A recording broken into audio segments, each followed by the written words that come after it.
Nah, kita tahu sendiri bahwa fungsi atau manfaat toko online itu banyak banget ya. Mulai dari kita bisa memajang produk kita atau jasa kita selama 24 jam non-stop. Kita tinggal tidur juga masih online ya. Kita tinggal mandi, kita tinggal jalan-jalan ya. Semua tetap terdisplay produk dan jasa kita. Dan itu memungkinkan kita untuk menambah pemasukan.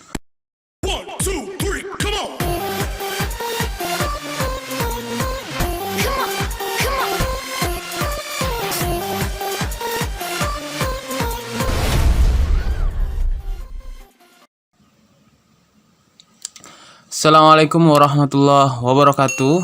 Alhamdulillah, pada kesempatan kali ini kita akan membahas tentang apa aja sih yang diperlukan untuk membuat toko online. Oke. Nah, teman-teman, sebenarnya selain domain dan hosting, ada beberapa hal yang harus teman-teman perhatikan ketika ingin membuat toko online. Nah, kita tahu sendiri bahwa fungsi atau manfaat toko online itu banyak banget ya. Mulai dari kita bisa memajang produk kita atau jasa kita selama 24 jam non-stop. Kita tinggal tidur juga masih online ya. Kita tinggal mandi, kita tinggal jalan-jalan ya. Semua tetap terdisplay produk dan jasa kita. Dan itu memungkinkan kita untuk menambah pemasukan atau memperbesar peluang untuk menaikkan pemasukan kita ya. Jadi ada beberapa hal yang harus dilakukan untuk membuat toko online. Tapi teman-teman jangan khawatir jika teman-teman tidak sempat atau tidak punya waktu atau memang belum terbiasa dengan toko online. Teman-teman bisa minta bantuan tim kami untuk membuatkan toko online.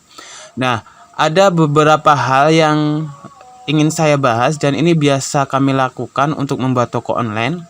Yang pertama itu adalah WooCommerce ya. Jadi kita akan membangun sebuah WooCommerce toko online, mulai dari install, kemudian mengatur ya. Kemudian bagaimana dia bisa berada di nomor 1 di Google. Nah, kita menginstal WooCommerce ya. Kemudian yang selanjutnya di dalam tim kami juga membuat produk pertama. Jadi nantinya teman-teman gak usah khawatir, gak usah bimbang, karena semua dari posting, semua dari atur template dan lain sebagainya semua dilakukan oleh tim kami ya. Kemudian di dalam toko online juga ada manage stocks atau inventory. Jadi teman-teman misalnya nanti jualan online ya, misalnya teman-teman mau jualan baju, stoknya cuma ada 5. Nah, nanti bisa ini ditulis stok 5 ya, ada 5 stok dan lain sebagainya. Kalau nggak ada stoknya berarti unstock ya. Kemudian ada varian produk ya, variable produk. Nah, ada varian produk juga selanjutnya. Jadi varian produk itu misalnya teman-teman punya satu website toko online tapi barang atau produk teman-teman itu banyak. Misalnya jualan baju, jualan jam tangan, jualan pokoknya apa-apa dijual deh. Bisa ya, bisa di toko online bisa. Jadi ada varian produk. Nah, nanti kita akan ajarkan bagaimana memposting sebuah produk. Jadi nanti teman-teman ketika udah punya toko online, teman-teman tinggal lanjutkan ya. Kemudian yang selanjutnya adalah produk jasa atau produk digital. Jadi di dunia toko online ya, dalam pembuatan toko online, teman-teman tidak harus menjual barang-barang yang kasat mata, barang-barang yang terlihat mata ya. Teman-teman bisa menjual barang-barang yang digital atau berupa jasa, bisa, misal ya. Atau teman-teman juga bisa menjual produk affiliate ya. Semacam ada orang yang menawarkan produk, kemudian kita membantu jualkannya hanya dengan mencantumkan link website dia. Nah, ketika ada pembeli dan mengklik website kita, kemudian mengarah ke dia, nah kita akan dapat income-nya. Nah, itu adalah affiliate. Jadi ada produk jasa, produk digital, produk affiliate. Nah, banyak banget yang bisa dijual di toko online. Kemudian adalah shipping atau ongkir otomatis ya. Jadi shipping atau ongkir otomatis ini adalah alat pembantu untuk ya mengirimkan data tentang berapa jumlah yang harus dibayar ketika belanja di toko online atau sekalian di ongkos kirimnya. Jadi nanti misalnya teman-teman di sini keklik ya. Misalnya klik dan beli, maka akan masuk keranjang. Kemudian di sini akan mengatur sendiri nih, ya, shipping dan ongkir otomatis. Kemudian selanjutnya adalah kode unik. Nah, kode unik ini digunakan untuk ya, biar otomatis. Jadi ongkirnya nanti misalnya ada di daerah Jakarta, Bekasi, Surabaya. Nah, ini pakai kode unik ya, biar nanti otomatis. Jadi ketika kita membeli dimasukkan keranjang nanti sudah ada nih, oh seperti ini ya. Mungkin ada tax ya, pajak dan lain sebagainya, bisa diatur semuanya. Kemudian ada payment gateway dan bank transfer. Nah, ini teman-teman bisa mencantumkan model-model pembayaran yang harus digunakan, misalnya lewat PayPal, misalnya lewat apa, GoPay, misalnya lewat apa lagi, bank transfer langsung, bisa ya, bisa diatur di sini. Kemudian ada email order ke admin dan customer. Jadi fitur ini memudahkan teman-teman untuk berjalan otomatis. Jadi misalnya ada orang yang order nih, nah nanti di email akan masuk nih, ada orang yang order, kemudian ada orang yang bayar. Nah, itu ada semua ya.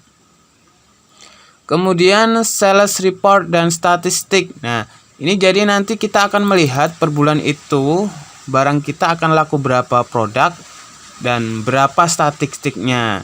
Kemudian ada kupon diskon. Nah, teman-teman bisa gunakan ini misalnya nanti teman-teman misalnya ada obral ya. Nanti ada harga di sini 40.000, di sini 36.000, bisa ya. Kemudian utak-atik halaman shop biar bagus, bisa. Halaman single product bisa. Nah, kemudian ukuran gambar ini digunakan untuk merapikan produk-produk yang kita display, yang kita tawarkan. Jadi di sini nanti biasanya ada ukuran gambar yang lebih besar, lebih kecil. Nah, kita bisa samakan semuanya. Kemudian ada sistem status ya. Jadi sistem status ini teman-teman bisa gunakan ketika masuk ke website, nanti benar-benar udah clear down apakah ini sudah dibayar semuanya, udah selesai atau pending pengirimannya, bisa. Kemudian yang terakhir adalah WooCommerce bahasa Indonesia. Nah, di dalam pembuatan toko online biasanya kita kalau nurut atau ngambil dari tem asalnya itu biasanya kata-katanya itu masih umum gitu ya. Misalnya ada diskon, nah kita bisa ganti dengan obral atau potongan harga atau apa gitu, sesuai minat kita. Misalnya kita di sini biasanya ada masukkan keranjang, nah kita bisa ganti dengan kata beli ya, misalnya seperti ini. Oke, kita tunggu. Nah, tambahkan keranjang ya, misal tambahkan keranjang, kita bisa ubah dengan kata beli ya, seperti itu. Nah, seperti itu kilas balik ya, sedikit gambaran tentang toko online layanan kami. Jadi teman-teman nggak usah khawatir jika teman-teman nggak ada waktu dan nggak luang, bisa minta bantuan kami untuk membuatkan toko online yang benar-benar bagus, profesional, dan teman-teman nggak usah sibuk dengan hal-hal terkait website. Semua bisa kami bantu dan semua bisa berjalan dengan apa yang diharapkan. Produk penjualan naik, kemudian omset naik, dan kemudian bisa membawa manfaat untuk semua saudara kita. Nah, itu ya gambaran dari jasa pembuatan toko online. Mudah-mudahan bermanfaat. Wassalamualaikum warahmatullahi wabarakatuh.